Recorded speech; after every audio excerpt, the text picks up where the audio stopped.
Recording. Good evening, everyone, and welcome to the monthly meeting of the League of Women Voters of the Montclair area. My name is Donna Ward, and I'm the Chair of Voter Services, and I'm very happy to introduce tonight's speaker. Winn Khuong immigrated to the U.S. in 1980 from Vietnam. She's the founder and executive director of the nonprofit and nonpartisan Action Together New Jersey Education Fund and Civic Organization. ATNJ is devoted to fixing New Jersey's voting infrastructure, and Winn is going to describe the work this group does in more detail and really how grassroots efforts can really make a difference. She has quite an inspiring story to tell. But for Winn herself, for her organizing work, she's been the recipient of the We Are Emily Award from Emily's List, the Evangeline Menendez Trailblazer Award from Senator Robert Menendez, the Breaking Barriers Award from CARE New Jersey, and the Community Service Award from the American Muslim Council. She currently serves on the steering committee of Rising Stars at the Eagleton Institute and Governor Murphy's Diversity and Inclusivity Council. But most importantly for us, Winn was a member of the League of Women Voters of New Jersey Board of Directors from 2018 to 2020 and really helped drive the effort to increase the board's diversity and inclusion action. So welcome, Winn, and really thanks for coming tonight. We look forward to hearing from you. Thank you so much for that warm welcome, Donna, and thank you for inviting me tonight. How's everyone doing? Can I get a thumbs up if you guys are doing good? Awesome. So I know there are long days, and I appreciate you guys all tuning in. And for those who are not here tonight and seeing this on recording, I hope that I won't be too boring talking about democracy. I can get really wonky. But what is the title of this speech, Donna? What is it? Do you remember? I don't have it in front of me. Oh, you're muted. Oh, can you unmute? Oh, sorry. How grassroots efforts can affect democracy.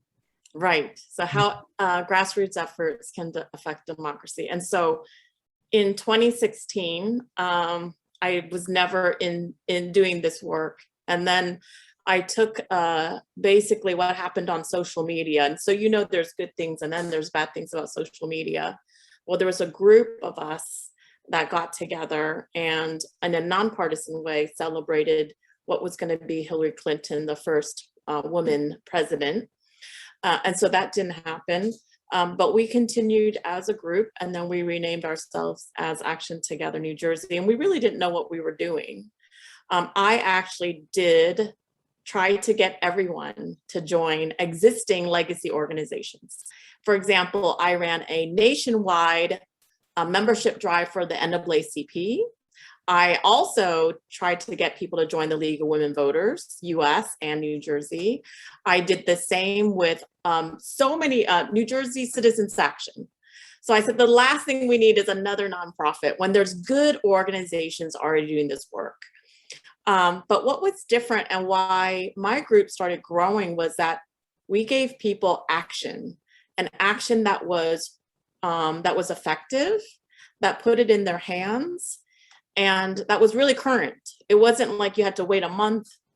You know, we said, make these calls. Here's how you make a phone call. Here's how you text, etc. So with that, I'm going to start my presentation and then I'll take questions at the end or during if you see something. Below on your Zoom screen, there is a reactions icon. If you tap on that with raise hands, I can see you and you can pop up. Okay, so we'll go ahead and get started. I actually had a family Zoom after this, but they canceled on me. So I can be here to answer questions. So I actually started two nonprofits, as Donna said, the 501c3 nonpartisan charity, and then the 501c4 civic organization. And so what have we done? Here are the big impacts. So I authored or co-authored 3 voting laws that passed in 2020. So if you voted by mail, that was, it was the first time in our state's history that voters had a right to fix their mail-in ballots. We never had that right before. It was a bill that I've been working on since 2019. And so We also never had ballot drop boxes before. But because of the research that I got with Washington and Colorado, I was able to, through executive order, get 5 per county. And then I actually wrote a bill that required at minimum 10 per county.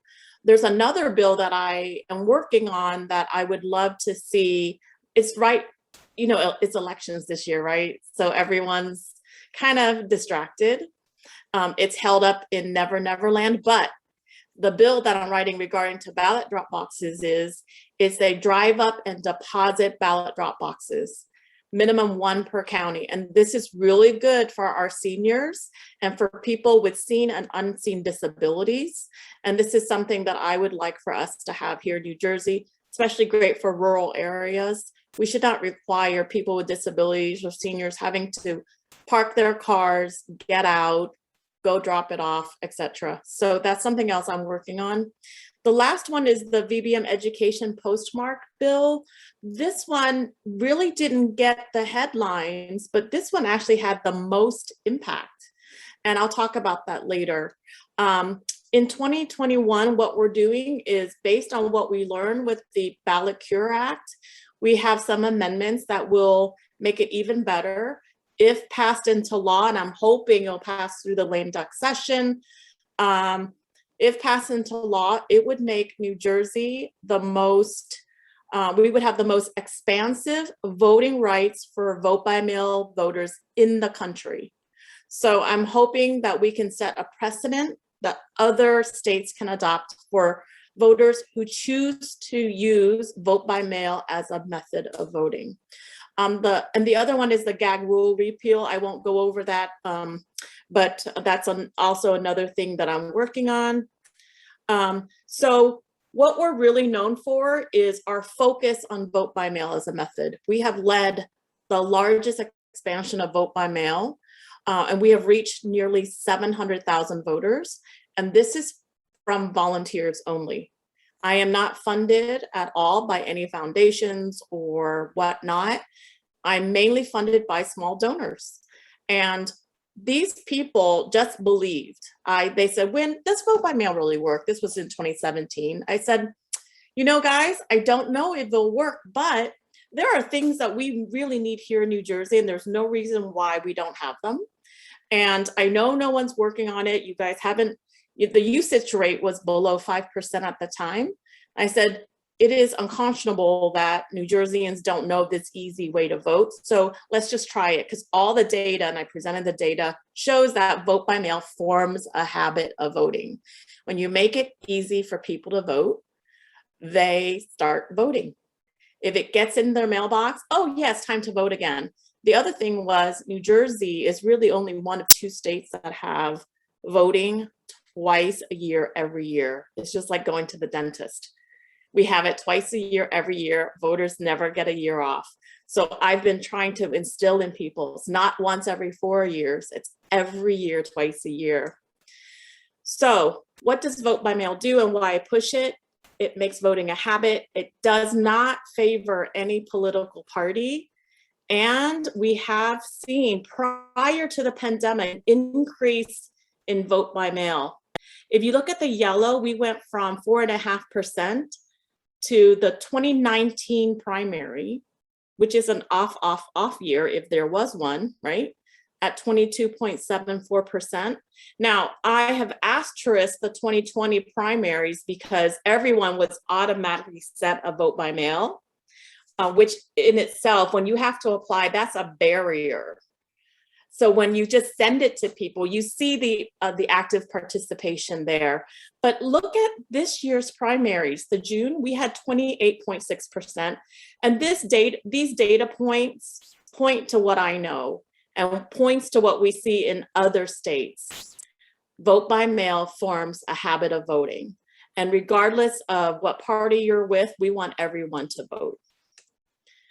So let's look at the historical voter turnout for the general election. So this is a lot of numbers, but the trends are, if you look at the percentages, it goes from 6.2%.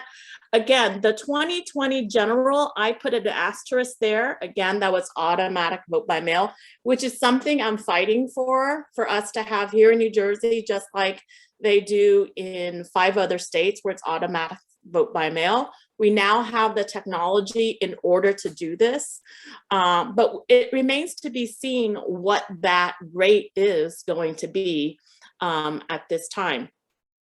Let me just stop share on this screen. I'm going to share another screen that I just got from, if you guys are on Twitter, you guys might see this, but it's by the, I'm not sure if I'm saying this correctly, but the Rabovich Institute. He has some numbers that just came out as of yesterday, October 26th. Now, this is a lot of numbers. I'm not expecting you guys to read that. But if you look at where it stands at the moment, right, October 26, 2021, vote by mail, we have a total of 415,000 ballots in for vote by mail. For early voting, we have nearly 68,000 for a total of 483,000 New Jerseyans have voted already. And the reason why I'm a big believer in vote by mail is we are actually the #1 state in the nation that gives our voters the most time to vote early. I know people say, okay, early voting is known as in-person early voting, but I've been trying to educate people that early voting by mail, we get 45 days. That's 45 days to look at all the candidates on the ballot and learn about our candidates and their positions and make informed voting choices. There's not that pressure in the voting booth. Oh my God, who do I vote for? Who's this and what's the ballot question? When we have 45 days to vote, we can actually find out for ourselves what we stand on, where we stand on the ballot questions, for example, right? I find that the interpretive statements are just a repetition of the ballot question. I'm like, wait, this doesn't explain anything to me. So I really am a big proponent of vote by mail. Just so you know, California is only 29 days. I believe Colorado is around 2 weeks, but we have a full 45 days. I mean, that's really amazing democracy at work here in New Jersey. So let's go back to any questions so far from what I've said. Okay, hey Ron, I see your hand up. Go ahead, you can unmute.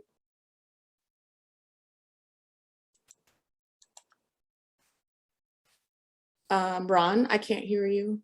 Can you unmute? No. Can you? There you go. Now I can hear you. Go ahead. 45 days is a long time for things to change. Mm-hmm. How do you feel about that? Have you thought about this?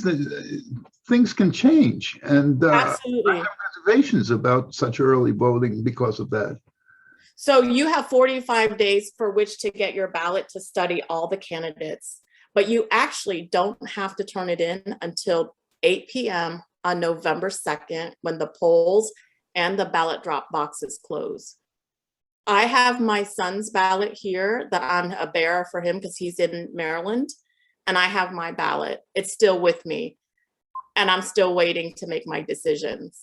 So you can, it's mailed to voters, but you're not at all obligated to vote 45 days out. Now, some people are for sure of their candidates, right? And that's totally fine. But my position is I want to know what's on the ballot. You know, sample ballots are mailed out 7 days in advance. And I just don't think that's enough time for people to really learn about all the candidates and to attend the debates, to learn about the ballot questions. I think the #1 question I get as in my group is where are we on the ballot questions? Where do you stand?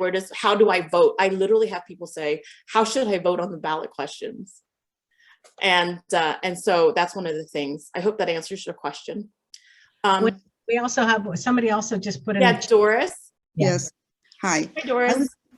I put it in chat, but I'll ask you, when are the ballots, vote by mail and early voting, when are they counted, before or after the other ballots? So provisional ballots are always last. The tabulations, so the vote by mail ballots can start, I believe it's 10 days prior to the polls close, but the processing starts. So there's two parts of it, right? You can process, you can check for signature mismatch, you can check for a certificate, you can check for bearer, messenger, all of that. But the actual canvassing, the tabulation doesn't happen until 6 a.m. on election day. And the results are not released until after 8 p.m., after the polls closed. And that's always been the reasons, the law. And that's on both, vote by mail and early voting?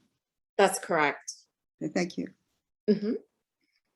All right, let me go ahead and continue. So just really quick, when and what are your options to vote? We want people to know that now, until November 2nd, you can vote from home using a paper ballot.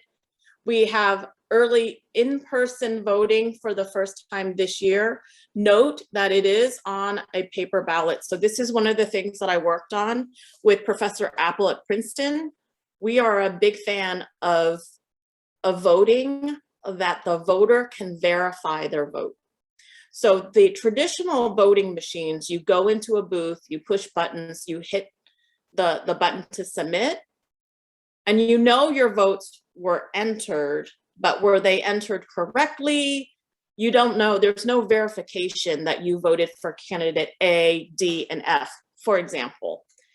And so what Professor Apple is known for his work with voting machines and technology, and he did a well-known expose on voting machines that can be hacked.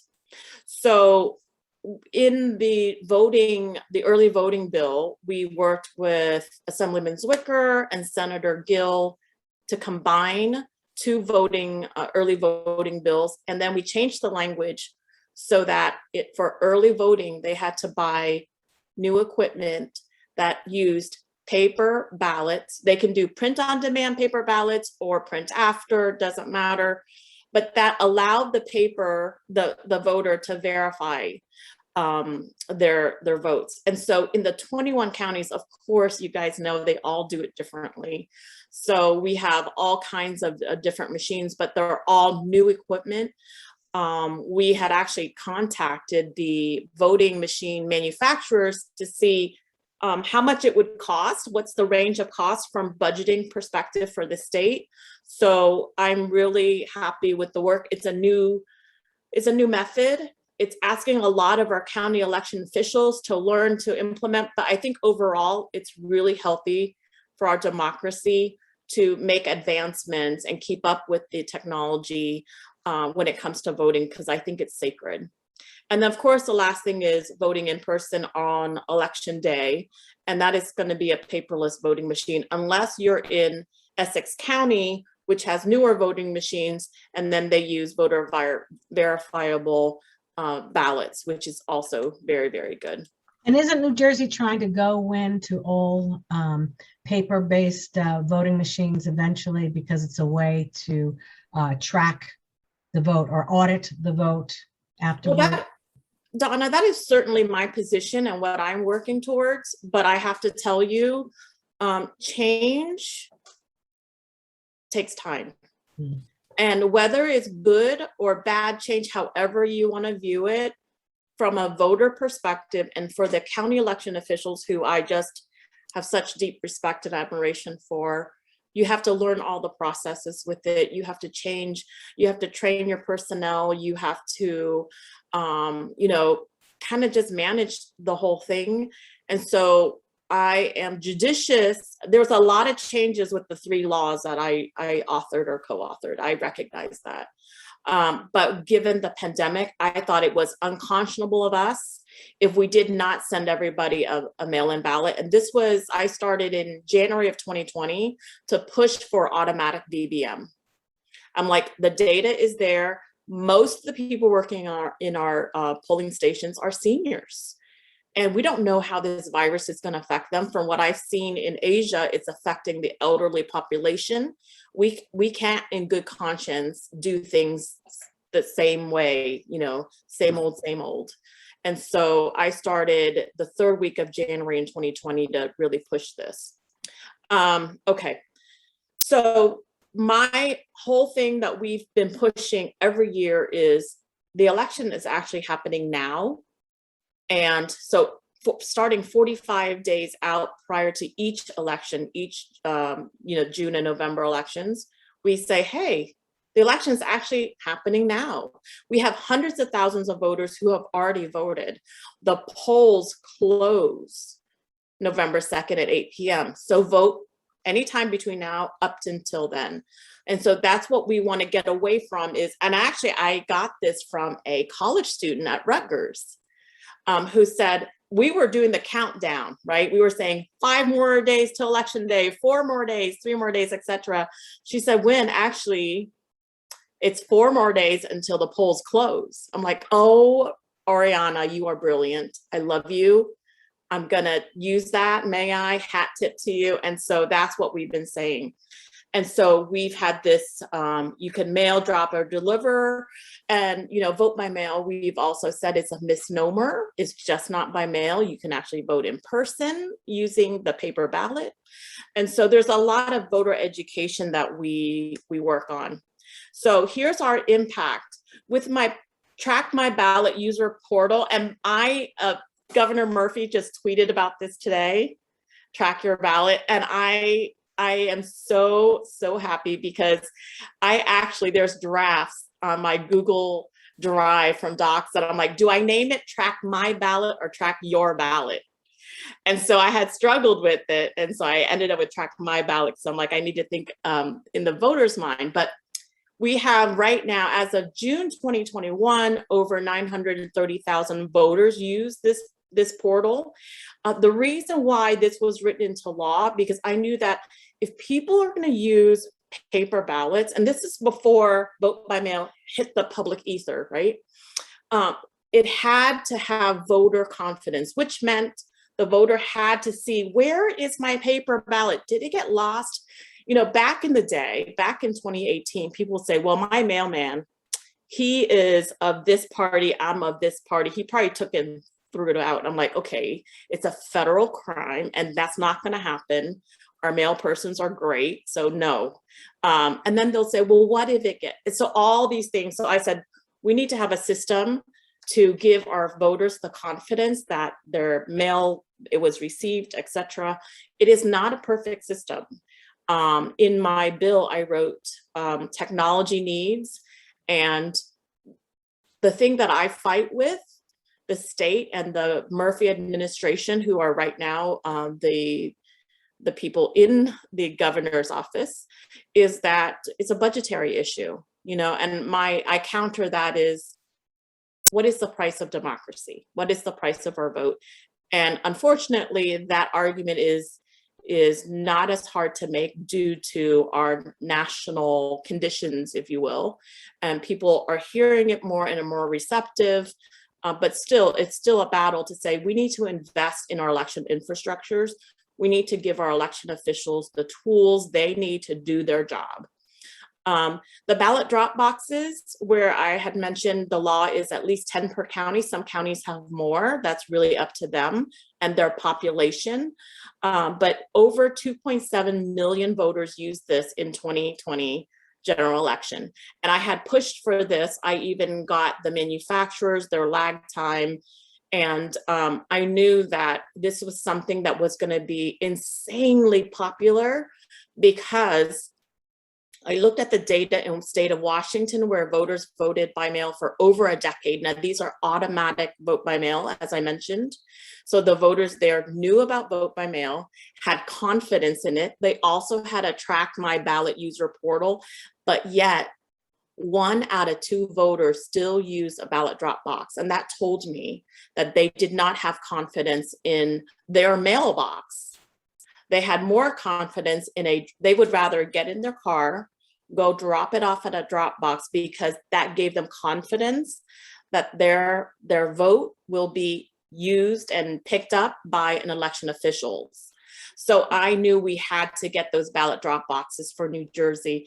And just as an aside, Colorado, you guys want to know the percentage of voters there that use the ballot drop boxes? Does anybody want to venture to guess what is the percent? Colorado is also an automatic vote by mail state. They have voted by mail automatically for, I think, 7 years now. How many voters do you think, percentage-wise, use a ballot drop box? Any guesses? 60%. 50. 60, 50, close, 75%. Oh. 3 and 4. So when you know that, my guess was 10%, with not knowing anything, right? I'm like, I've always said your mailbox is your ballot box. That's been our mantra. Your mailbox is the ballot box. Just use vote by mail. But when I found out is 1 and 2 in Washington and 3 and 4 in Colorado, I knew we had to get this for New Jersey, right? If it was 1 in 10, it's going to make my argument for investing in this infrastructure really hard. But when I come out with this and they're like, oh my gosh, are you kidding? I'm like, you need to have it, with voter confidence. So the last thing is the Ballot Cure Act. That is the one, for the first time in history, we can fix our mistakes, our component mistakes. Unfortunately, my original bill was pulled for committee because it had to comport to a lawsuit, actually, that the league and the NAACP won, and it whittled it down to signature mismatch and signature missing.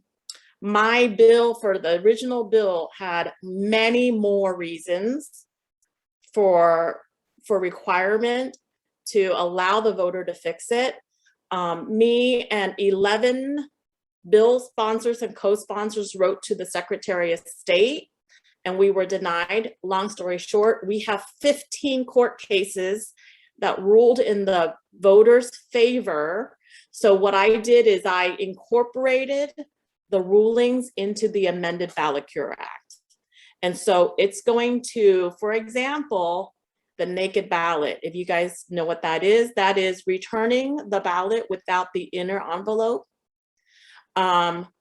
Where you can prove the chain of custody, you have to give that voter the ability to fix it.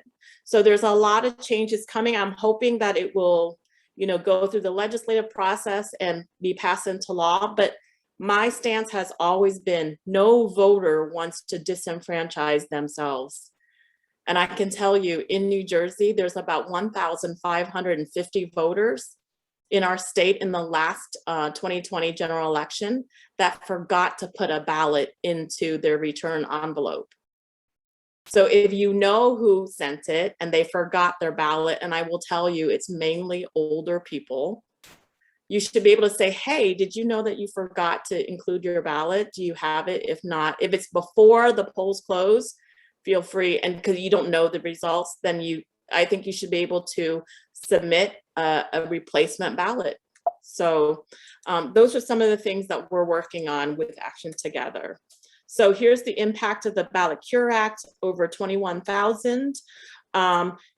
So what were the solutions to reduce ballot rejections? Let me show you this really, really quick. So in the top 8 rejected reasons for mail-in ballots in the last 10 statewide elections prior to the 2020 election, ballots received after polls closed was 14,000, which is almost 25%. I think it's 26% of all the reasons why it's rejected. So I was focused on the top 2 reasons: certificate not signed and ballots after polls closed, right? So what I did is I wrote in the one of the bills, I removed the postmark requirement date, and it reduced it from the second highest reason, 1 in 4 rejected ballots were because of this, to the 5th lowest reason, 4% rejected. Why is this important? No one knew at the governor's administration or members of the legislature, no one realized that when you send prepaid postage that we have for mail-in ballots, the return envelopes, USPS is not required and are not in the habit of canceling it. That is, putting a postmark. But yet our law required your mail-in ballot had to have a postmark and return by date. And I said, this is why 14,000 voters were rejected. We're requiring something that the USPS by law doesn't have to do. So we worked to remove it. Actually, 2 days before the vote went onto the floor, I got a call from one of the prime sponsors. They said, Winn, they want to take this out, this postmark requirement removal. What do you think? And it's like, if you require a postmark, you might as well pull the entire bill. That literally is the most critical part of this bill, is not requiring that postmark, but that we accept it within an acceptable time. And here are the other states and et cetera. So you can see here legislation at work. And by the way, I'm not a lawyer. I'm not an election lawyer. I'm actually just a mom, a stay-at-home mom of 3 in Madison in Morris County. So if I can figure this out, anyone can figure this out. It is not hard work. No one figured this out. No one paid attention to it. I literally was on USPS.gov website or .com, I forget, and read within their bylaws, their you know, whatever statute laws. I don't even know what you call it. And I was like, oh, well, isn't this interesting? So it's through that work that you find things out. Now, in the 2020 general election, we had still over 50,000 rejections, and that is a number that I'm trying to work and reduce. The reason why is their signature does not match and certificate missing. I talked about certificate missing and certificate not signed. There are component areas that our election officials can do. For example, do you see how it says bright red here, sign your name times X? Morris County actually did this. They went from black font in small font, sign here, to bright red, larger font. It went from 5% rejection to 0.09% rejection. So again, it is not the voter who wants to disenfranchise themselves. We need to make this method of voting as easy as pushing a button, right? And so that's the work that we're working on. The other one is do not tear off this flap. I cannot tell you how many people, and the socioeconomic and the educational aspect run the gamut. I've had people with masters fail this. I've had people who are older, younger, middle fail this. For some reason, they're like, I don't know. Well, it's perforated. It wants to be torn off. So we, again, do a lot of education here.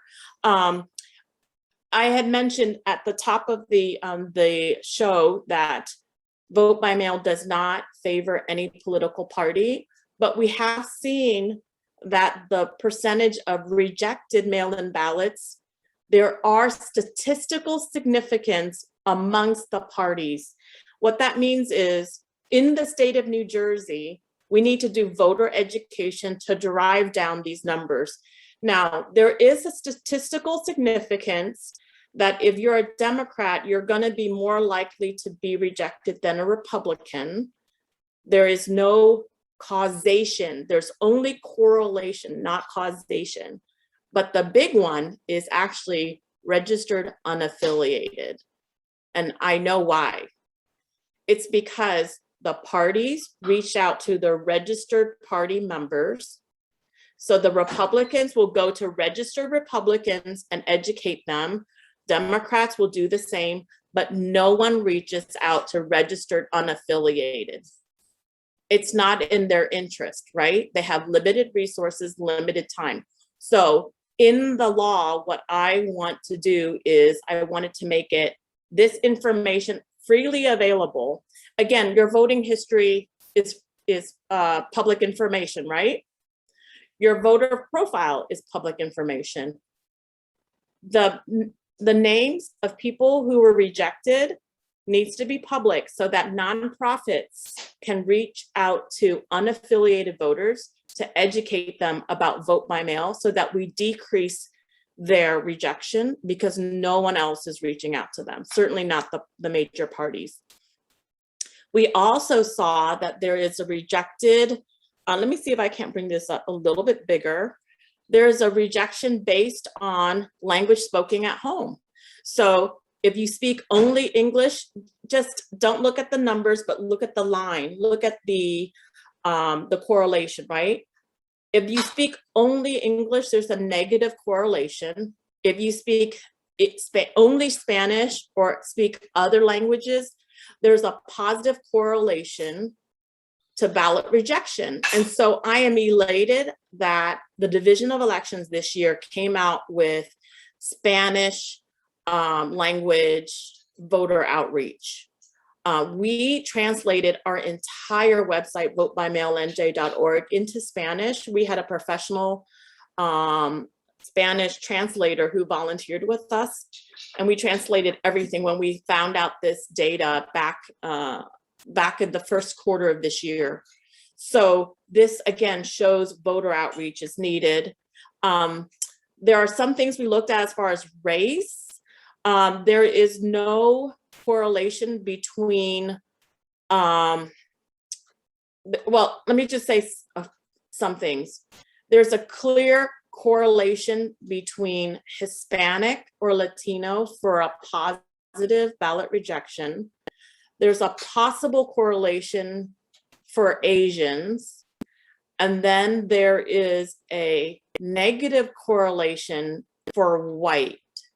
So that tells us how strong our voter education is in English and how much we lack in other languages. I know one of the narratives out there had been, I hope it's changed, is that vote by mail doesn't align with Black voters or unnecessarily disenfranchises Black voters. Our data here, if you look here, there is a neutral line right here. What that means is that for the Black voters of New Jersey who voted by mail in the 2020 general election, they were no more or no less rejected from their mail-in ballot. There was no correlation whatsoever. So that is something that we continue to study and to keep an eye on. Again, we use this information not to do anything other than where is the outreach needed? Where do we need to go? Where are the gaps? With 2 elections every year, there's always education that's needed. Okay, so that's what I have here for my presentation. Does anyone have any comments or questions that you would like to ask at this time? Winn, I'll jump in first, and I know that everybody else Sure. here will also want to jump in. But first of all, that is so interesting. I cannot tell you how fascinating that is to see actual facts and figures. And why is it that I have to ask you to get this kind of information, but to get any kind of voter information, it seems to be so difficult for us when we deal with our local county officials or even with the state websites. How is it that you guys are able to get so much good? Because we talked about this too a little bit even before this presentation. Maybe you can describe the kind of information that your group is able to get, and how is it that, how can groups like us get access to it? Okay, so this is a touchy subject. Why was it a mom of 3 in Madison was able to get this done when these legacy organizations, Division of Elections, have been around for years? We've had no excuses, absentee or vote by mail voting for years. Actually, it was when I lived abroad as an American expat that I voted by mail that I'm like, this is genius. Why don't we have this in New Jersey? Turns out we do. No one just talked about it. So to answer your question, Donna, there are a couple of things. Number one, the old website for New Jersey Division of Elections actually had vote by mail rejected data. And once the Murphy administration came in, that data was gone. They revamped the whole website and it was dropped. And so I had to ask them via Oprah. I had to file Oprah to get it, and it was imperfect. I reached out to the Secretary of State and I said, this was here before, now it's missing. So what I did is, in one of the 3 bills, I actually wrote on there that they are required to put this data for rejection on the website for 10 years. Wow, That, that's so great. it shouldn't be able, so the reason that why we have it is just by happenstance. I was connected with a data developer who had this immense talent. And I said, can you help? He said, absolutely, I can help. He believed in government transparency. So he developed the voter data. Anyone can get voter data files for free from the state. The problem is, it is a massive, massive file. Actually, every county has its own zip file, and you cannot extract the data unless you can write code to extract the data. It is so massive. For every voter, if you think about it, Donna, if I go to your voter file, which I can get it, I can find out every election you voted in, how you're affiliated, all your addresses, etc. It's all in there. It's all public information. But for me to extract that takes a lot of work, a lot of knowledge. And that's why you have the major corporations like Nation Builder, Target Smart. They have a bajillion dollars. They could do this, but we just were very smart about it. And I lucked out and found a developer who could do it. Every election, we ask for voter data from the state. We file Oprah, again, free information. And then he volunteers his time and he gets the information that I need. And the data drives us. Now, we also take this information and we contact voters. Also, we do postcards to voters. And that's how we've been able to reach nearly 700,000 voters. The first year, 2018, we sent to 292,000 voters and said, here's a vote by mail. Here's an application to vote by mail. Here's why you should vote by mail. And here's how you vote by mail. And so we did that. We had over 1,000 volunteers in New Jersey and 12 other states. And then I used my connections with Dems abroad and Republicans abroad. And I'm like, hey, we need help. If you want to help, here you go. And we gave it to everybody, the names. But every organization can buy this. We don't have the money to buy it, so we develop it in-house. And it's actually benefited us because we are an independent source of voter data. I will have reporters contact me on election night or prior to ask us what the numbers are, because we have access to it and because we're independent of any party or even with the Division of Elections. Does that answer your question, Donna? It does. It does. Susan, did you have a question? I did. One thing we have found while we do voter registration is that if you seem to have a direct line into the state, so this is a great situation, is it will tell us if you're registered. The state, New Jersey state system will tell you if you're registered and what town you're registered in, but it will not tell you the address. That's correct. But you can go to vote.org and other sites to get the address. It just seems kind of silly that we have to go to a non-state site to get that information. So that is something that I pressed with the Deputy Chief of Staff for the Secretary of State. But as you can imagine, they're super busy. But that's something I'm going to continue to follow up in. The other thing that I'm going to follow up on, Susan, is, I don't know if you guys know, but we do have online voter registration. Yes. However, it does not mirror the paper voter registration application. So box 1, all the things that you can have, address change, signature change, sign up for vote by mail, box 1 and box 14, not on there. The only thing they have is political affiliation. And that's not right. So I want the online voter registration to mirror what we have in paper form, because there's no reason why we're still doing paper. Obviously, if it's the first time you're registering, you need to show proof of ID. Obviously, you can do that on, you know, other times, but this is something that this is not new. I mean, other states have this. So again, other things I'm fighting for, and you'd be surprised that the people that I have to push against to you know, to persuade on these things. It's hard work. Yeah, and I just want to add something. I actually not registered to vote today. I've been registered to vote for a while, everybody, but I early voted today for the first time with the electronic poll books, and I did my poll worker training last night, so it was all very fresh in my mind. They could not find me on this electronic poll book. For the life of them, they could not find me. No. And so I had known from the night before is they cannot ask you for your ID. However, if you offer your ID, so I gave them my driver's license, and there's a code on the back, you know, that little black codey thing, and that will pull up everything, I guess, related to the state. So if you have problems, you know, bring your driver's license or state ID, and it can be it was a very easy process once that happened, but it was struggling for a while before that. Thank you. And you brought up a really good point.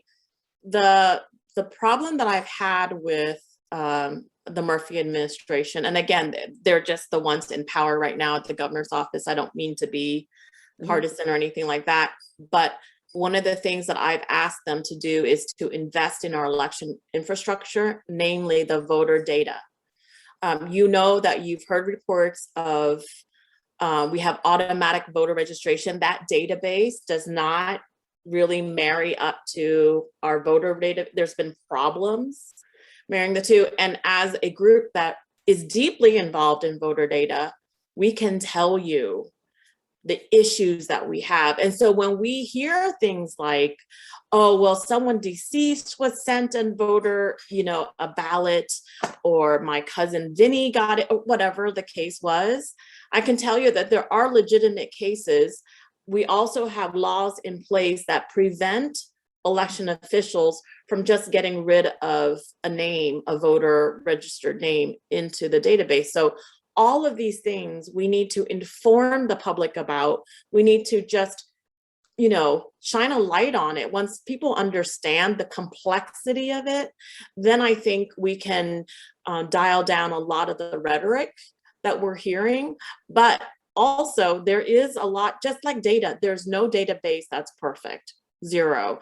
We have seen voters who have had incorrect polling stations assigned to them, incorrect legislative districts, incorrect congressional districts. New Jersey, I'm actually not from New Jersey. I'm from Vietnam originally, but mainly the Midwest. I've been to 49 states, so I'm just a citizen of everywhere. But New Jersey is interesting in that there are so many municipalities. Every county does their voting differently, different machines, different methods, etc., different ballots, right? We all know about that, and ballot designs. We can talk about that too.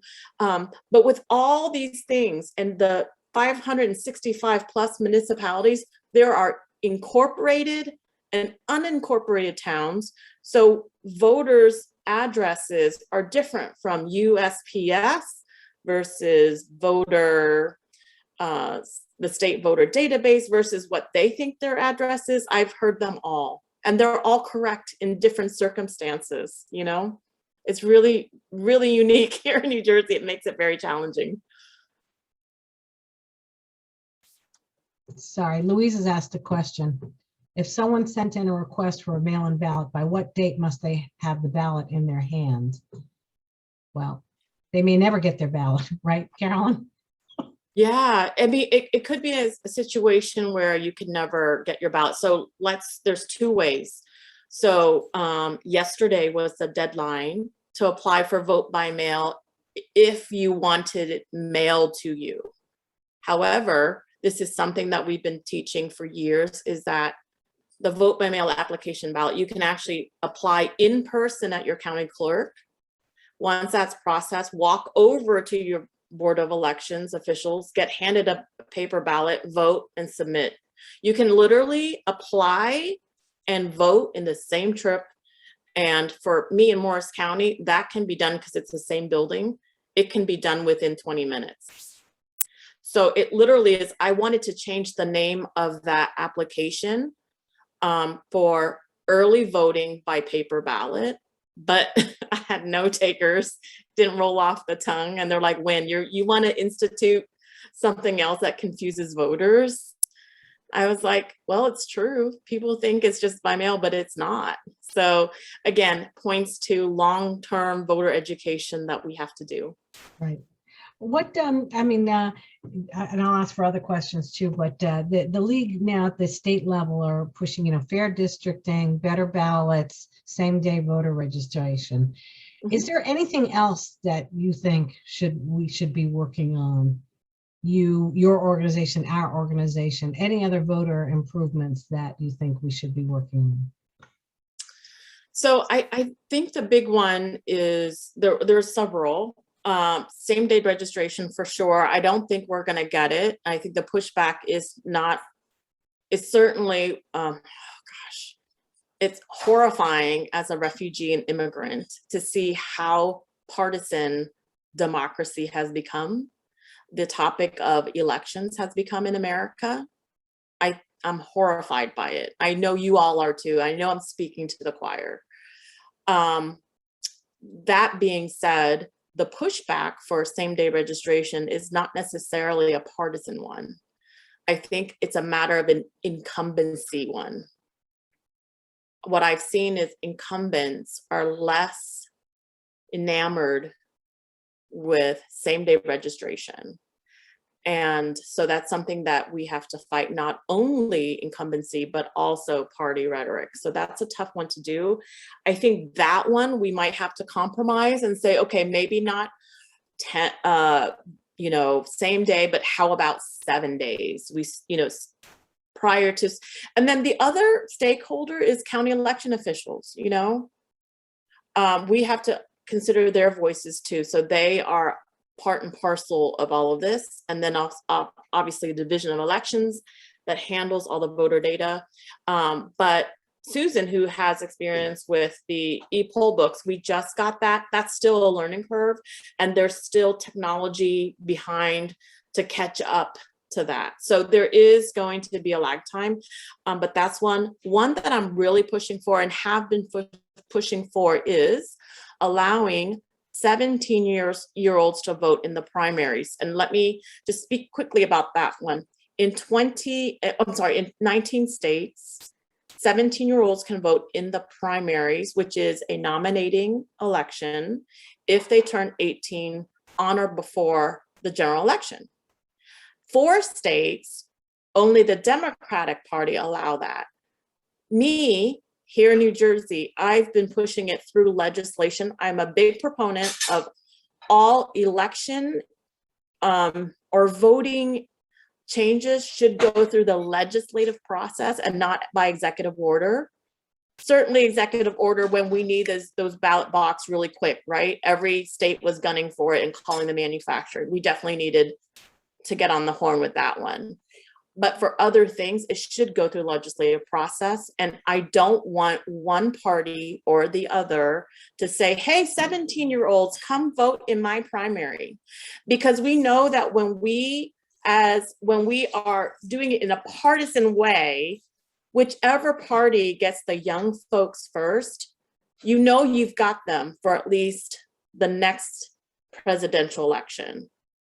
We know that the party that you join in, you stick with for several elections. And so my position with the legislature and with the governor is, let's do this on a nonpartisan perspective and pass it into law. And our data, we're the first one, I think the only one to show that there is an average of 1,000 17-year-olds who would qualify to vote in every primary every year. So every year we have 40 to 41,000 newly registered 17-year-olds that can vote in that primary who would turn 18 in the general. And so if we talk about expanding democracy, civic participation, and getting our young people to care about democracy, et cetera, let's give them a choice to vote, right? It's just a nominating convention election. And so they have a say in the primary. It might not be their winner in the general, but at least they have a say. So I hope New Jersey will be one of the states. Again, we wouldn't be leading, but that's okay. Late to the game is better late than never. We would be the 28th state to allow that on a bipartisan basis. So That's great. that is another thing that I'm really, really interested in. The last thing is, if you will forgive me, it's called the gag rule repeal. I don't know if you guys know this, but in 1995, there was a law that was passed here in New Jersey that said any nonpartisan student organization at a public university in New Jersey cannot hire a legislative agent or organizing lobbying days to lobby for or against any bills at the state. They can do it in federal or local, but just not in Trenton. It was passed and signed into law. So it's been 26 years that our nonpartisan student organizations cannot, lobby for themselves, and it's called the gag rule. And so what I did is I said, hey, why that seems like an amendment issue of some sort, right? Am I crazy? And they said, well, we can actually lobby, but we just can't get the funding. I'm like, what funding? They said, oh, it's the waivable fees that appear on our tuition bills. And I'm like, what are these waivable fees? They're like, well, when you're a college kid, I don't know if you remember, but way back when, your tuition bill, you can say, I can donate $10 towards student organizations. And so it's an optional fee and it's a positive check off. Next tuition bill, you don't have to donate. And I said, okay, so I feel like your voices are muffled because you can't have access to these fees. Is it $10,000 a year, $20,000? I'm happy to help fundraise. I'll do whatever I can because there's no reason why you can't, have public lobbying days in Trenton. They said it's $500,000 a year. This is Rutgers. And so they have been effectively silenced. Now, other states have done this. I believe it's Massachusetts and Colorado, but those laws have since been struck down. They have been revoked. And so I said, well, what is the process here in New Jersey? Because I believe in letting young people have their say.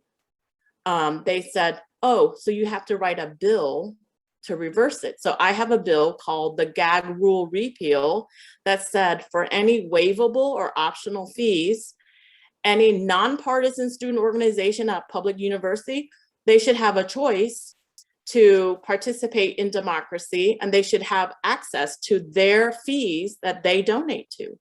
And so that is something that we hope to, we do have a bill sponsor, Senator Winn Khuong, and so we hope to have that introduced sometime in the lame duck session and move forward with that for this year. Great. Thank you. Carolyn and then Doris.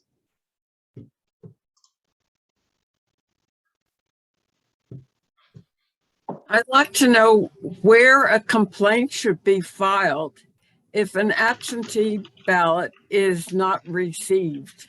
I and several others applied in the beginning of September and never received the sample ballot. When I tried to find out from the county, I had no response because nobody would answer the phone.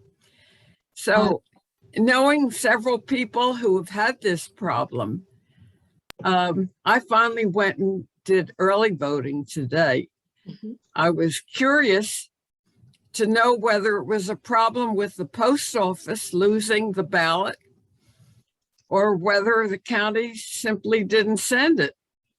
But now, since I was not told that I couldn't vote, I'd have to vote a provisional. I was not told that. I assume that the ballot was never sent. So what should we do about this? Carolyn, I'll jump in because I asked Winn this very question before the meeting started based on your experience. And I've got the website that you and I can check the status of your vote by mail application, which I didn't realize that you can do. It's a website. It's on the Track Your Ballot one. So I put it in the chat, the link to that. That is we have over 100,000 unique visitors to this website, and it's all about vote by mail education. But if you click on that link once we get off, I actually have screen snapshots of what it should look like and what you're looking for and what it means. So one of the bills that I wrote was requiring this Track My Ballot user portal. And Carolyn, it will tell you whether or not your application was received, what was the date, when it was processed, when your ballot was mailed, if it was mailed, and when your ballot was received back into the county, if it was received. So I want to assure you that your provisional ballot will be counted. All provisional ballots are canvassed, and it is a process. So they count all the other votes first, and then if it shows that Carolyn Lack has not yet voted, then your provisional ballot counts, okay? So in either way, your vote is in, but go ahead and use the Track My Ballot user portal, and that should give you some idea of what happened there. So Carolyn, if they never received your application, we'll know that by going into that portal. That's correct, because it will not show a process date. Right. Then the complaint goes to the post office. Right. No, I would actually complain with your county clerk. Are Right. you in Essex That's County? Receive it. If that's, but if they didn't receive it, then you can't complain. It's back to the post office. But that's why we've got to check the portal, Carolyn, and see exactly what the status is. So every mail-in ballot has a unique barcode and voter ID that's tracked. So it should be tracked, and it could have been lost through the mail. I'm not sure, but that's a good way to follow up there. And Chris Durkin, I think, is your county clerk in Essex County. He's very, very busy, but he's actually pretty good. He's on top of things. Okay, we have time for 2 more questions, Doris and then Jerry. I have a question to go back to what you said about going to the county clerk to do an absentee ballot at the last minute. Is there any possibility of trying to advocate for having that the local clerk? Because going to Newark is not easy for people. Oh, you mean like the town clerk? Yes. Doris? The municipal clerk, yeah. So I've tried that. I will continue to try that. What I have found out in this work is that at the county election level, the county election officials, there's the clerk side and then there's the board side, right? The election side. And they don't always communicate well. And then with sometimes there's turf issues. Sometimes they're restricted by law of what they can do. So there's a lot of that involved. As far as the county clerk versus municipal clerk, I think it's a processing standpoint, trying to simplify all the ways that are going to get into the vote, right? They're trying to cut off all the, like, okay, we can expect 1 point to receive from our hundreds of thousands of voters here. It's going to go to here. I think that's part of the struggle, is how do they handle the process and not lose things in the middle or whatever. But if you have electronic machines, it should be doable. Again, technology is woefully behind people. I always push for investments in technology. I get a lot of pushback. Jerry? Yeah, I've got a few questions. Hopefully they're brief, or they can be answered briefly.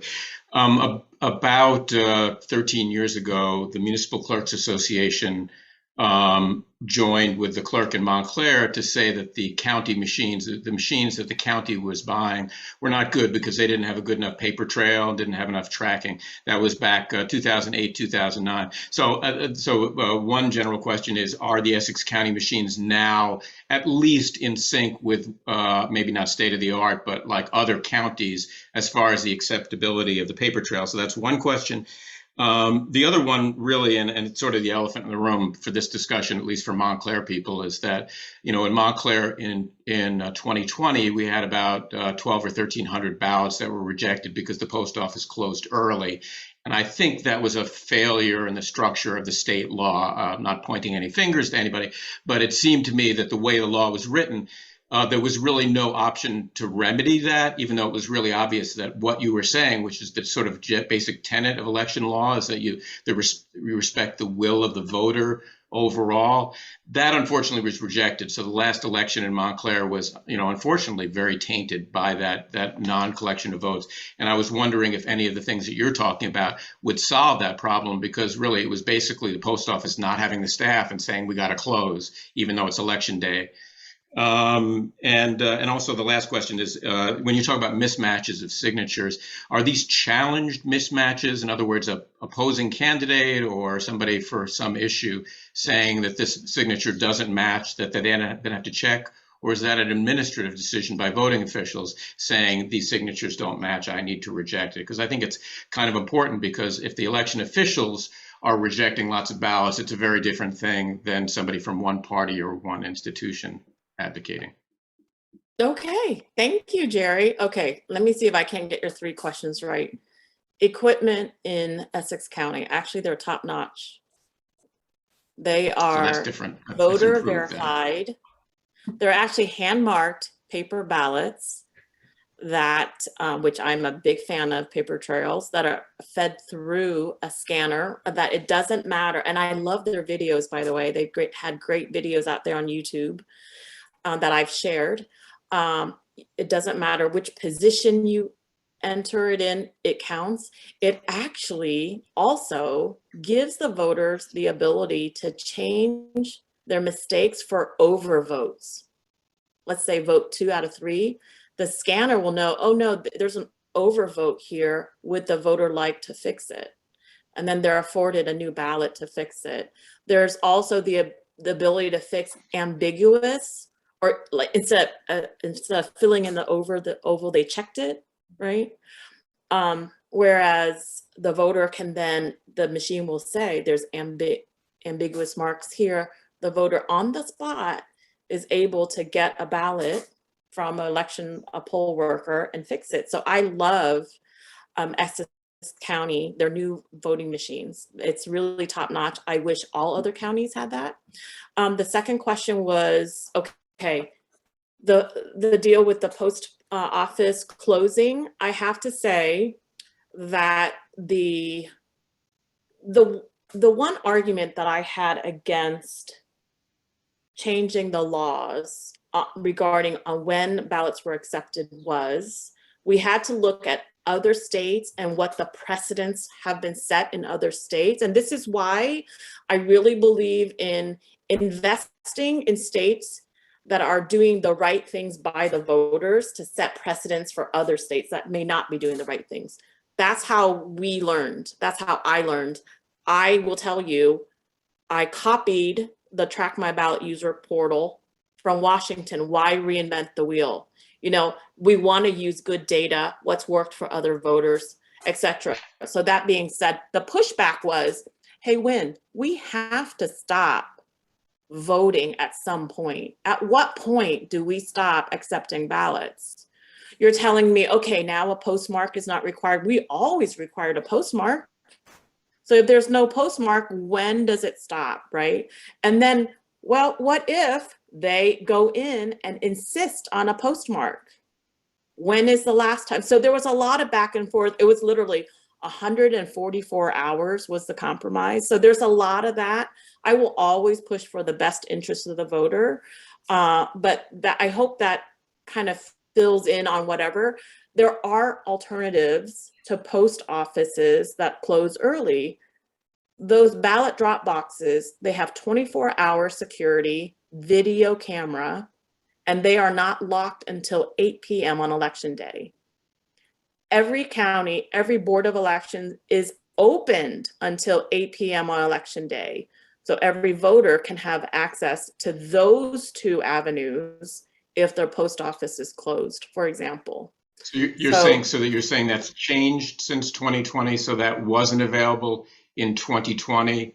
It was. Because in it was available, but there was no indications. I mean, you would have to have known the law. If you went to the post office and the post office was closed, you wouldn't know where to go. There wasn't a sign. It was basically just they closed up and they shut the doors. So so that wouldn't have fixed the problem in 2020. And just if you don't know, the election was decided by less than 300 votes, and there were 1,200 uncounted ballots. So it was a really significant issue for voter, just for the voters to vote. Yeah, I think Jerry, the thing with that May election in 2020, it was one of the first municipal elections that year. So unfortunately, we were the test case. Oh, the municipal election is a different rule. Yeah. So a lot of this changed after that May municipal election. So a lot of these improvements that Winn has been talking about went into effect after that May election. And unfortunately, our election, we were caught, as the guinea pig, if you will, or the test case, where unfortunately they learned about the problems with some of this. And that's why they changed it for the June primaries, and then changed it again for the November general election. So I have to say, I could have used so much more help. I actually did not set out to write these 3 laws. I actually wrote a white paper based on all the research I did, what I've done for years, and built a website and put it out there and said, here's all that we need to do. It was live the second week of January, and I kept fine-tuning it. And I said, here you go, write it. I even did copy paste of existing laws that have been passed, the language. And then I've changed it to customize to New Jersey. I will tell you, I approached every nonpartisan organization, nonprofit in New Jersey asking for help. These organizations that I have helped and amplified their work for years, I got 0. I literally had people say, we don't have time for legislation. I had another org that says, this does not align with our group and our voters, but I had 2 organizations that said, hey, could you remove our names from your acknowledgements for thank you? So I'm like, I can't friggin' believe this. I'm gonna have to write these laws. It was a Saturday, I was crying, and I said, am I gonna have to write this? I don't know how to write this. And then my developer said, oh, you know what, have you been struggling? I noticed that you're struggling. There's actually a website that has all the laws. So we can just, here you go. So you know what I did? I'm college educated. I don't have a master's, but literally I've been raising kids for 20 years at home. That's my main job. I love it and annoyed at the same time. But anyways, I literally read the law and said, this is missing. This we need to strike out. And I did it. It took 2 weeks, but I rewrote it. And then I sent it to legislators that I had, relationships with, because they knew I knew about vote by mail. I mean, if you reach hundreds of thousands of voters and you convert them to vote by mail, you know what you're doing, right? So I had the creds. I did the work. Our volunteers certainly did all the work. And so they said, Winn, this is amazing. You wrote that? Did someone, who helped you? I'm like, no, I wrote it. They're like, we're just gonna send it to OLS, the Office of Legislative Services, a nonpartisan part of our state. And it was done. They couldn't believe it. I couldn't. I'm like, this is how it's done. They said, usually, no, not. But you wrote everything, so this is great. And I had all the data. I had everything. I had graphs. Like I had Zoom calls with the Murphy's administration, with both the Senate side and the Assembly side, because I knew what we needed. I knew what the voters needed. And Jerry, I tried so hard to get it prior to our primary. I was on the horn every week. We need this. We need this. Hello. What else do you need from me? What's missing? How else can I convince you? What do you need to make your case to the decision makers that are above you. I tried every which way. And so I actually, I'm going to be honest, I used the pandemic to my advantage. And I said, we don't know what's coming. There could be variants. So I was reading epidemiology, virology, you know, we've never experienced a pandemic. So I said, let's better be safe than sorry. You don't want to be sued, the state, the Murphy administration, for being negligent, right? On behalf of your citizens, etc. I used every persuasive argument I could, a lot of honey, a lot of sugar in my arguments, but a lot of data as well. So, Jerry, I think those are your questions. Was there another one that I'm missing? I think that was it. It was just about the mismatched signatures, but that's okay. We could skip that one. What about the mismatched signatures? So it is done by a bipartisan team. The rejection, by Democrats, Republicans, the bipartisan team. And so if they agree that it doesn't match, it goes to the commissioner, or I believe if it needs to go to the Superior Court, it can, but it's not done by one person or in a partisan way at all. And the law that was written presumes, and also in one of my bills that got really little notice it says in there that the presumption of the signature is that the voter, that is his or her signature. That's your natural presumption, because we know that signature changes with the time of day, the years in our lives, our medical conditions, the placement. Your signature at a grocery store is vastly different than your signature on an official document, for example. And our signatures change. And none of our officials, by the way, are trained experts in signatures. So therefore, we're going to presume if it is so badly mismatched that we can't identify it, the voter has the ability to fix it. And that's really what the law, and it mirrors the law in other states.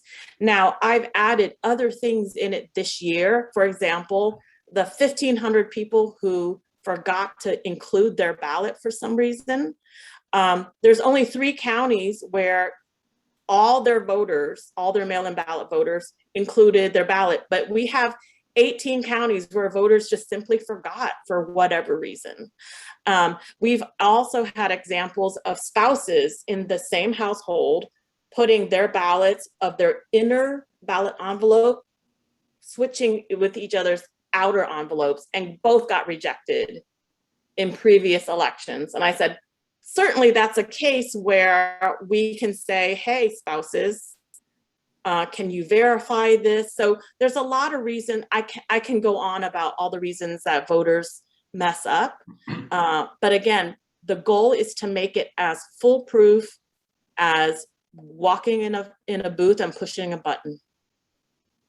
And thank you for that advocacy. And I think the assumption underneath what you're saying is that the likelihood that those false signatures are people committing a federal law to try and increase the chances of their candidate voting, as I think we've learned over the last several years, the odds of about it being that are extremely small. So the amount of rejected ballots on the signatures, to me, even though you're saying it's not really a political thing, it actually is rather political in that it's two Democrats and Republicans deciding, whereas I would say, and I'm not making a suggestion, but I'm just saying, like, really an independent third person who's not affiliated with the Republican or Democratic Party would be a better voice, or at least having 3 voices, because really you've got an incentive to reject more ballots when you've got people from 2 different sides. And, you know, there's a lot, obviously, of prejudice that goes into those decisions, as is evidenced by the evidence that the ballots that got rejected are people of color and things like that. So I realize that it's a little abstract, but I appreciate all that you're doing to make sure that I do want to clarify the rejection is not by people of color so much as the language spoken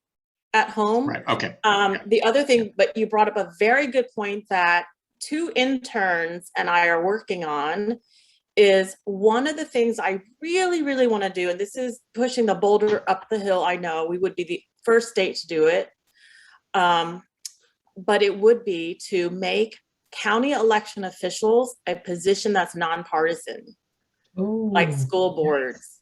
So that if you're electing Awesome. a clerk, the clerk does passports, does all kinds of documents and elections. Why is it a partisan position? good point. Commissioners, county, commissioners of elections, why is it partisan? It should not be. Considering in New Jersey, the number of unaffiliated voters far outnumber the number of registered Republicans or the number of registered Democrats. More of us want to be unaffiliated than we do with either party. And so that is a position that a stance that no state has taken on. And given today's hyper partisan and all the rhetoric, I'm a pragmatic gal. I'm not sure this, but that is a hill that I want to keep pushing, that I want to keep going. One last thing, and I know we're over time. You guys are so generous with your time. I so appreciate it. I want to show you, I want to go back to the start of this, which is democracy that any person can do, right? I've proven to you that a mom of 3 in Madison with no lawyer training or anything can get so much done on behalf of citizens because I was very passionate about it. But these are our funders. And here's who should know. These are just regular people that donate to us. This is what funds my work. So if you are inclined, if you believe in this work, a donation would be very, very appreciative. But both our education fund, which is nonpartisan, or our civic organization where I do all the legislative stuff, these are just regular people. And, right now we talk about, Facebook and social media being negative. I can tell you that 99% of my donors for the education fund is from Facebook. And I say, if you believe in democracy, join us, help us. You can make a difference here. And people say, well, what, New Jersey, you guys, you guys have a great governor, you have Democratic majority, House upper and lower. I'm like, yeah, they're the ones in right now, but democracy stays, election infrastructure stays regardless of who we vote in. So if we do good here, it could spread good to other states. Just like I adopted good things from other states, I would love for us to do good things here for our voters, and then other states can follow our model. So that's really my belief. So is there anything else that I can help you with or anything? But thank you so much for all the wonderful questions, the comments. You guys are amazing. Thanks so much, Winn. This has been really, really so informative. I knew that everyone would really, really enjoy what you had to share tonight. And I'm so inspired by the work that you've done. One person has been able to do. And I hope you just don't think of us as a legacy organization that can't help you anymore. Because the League, wants to stay relevant and to, wants to get involved in the campaigns that you're doing. And I love the idea of nonpartisan election officials. That's something I hope the League takes that up as a challenge. So again, thank you very much for joining us. Thank you. I'll invite All right. you again. Good night, everybody. Thank you. All right. Bye-bye. Bye.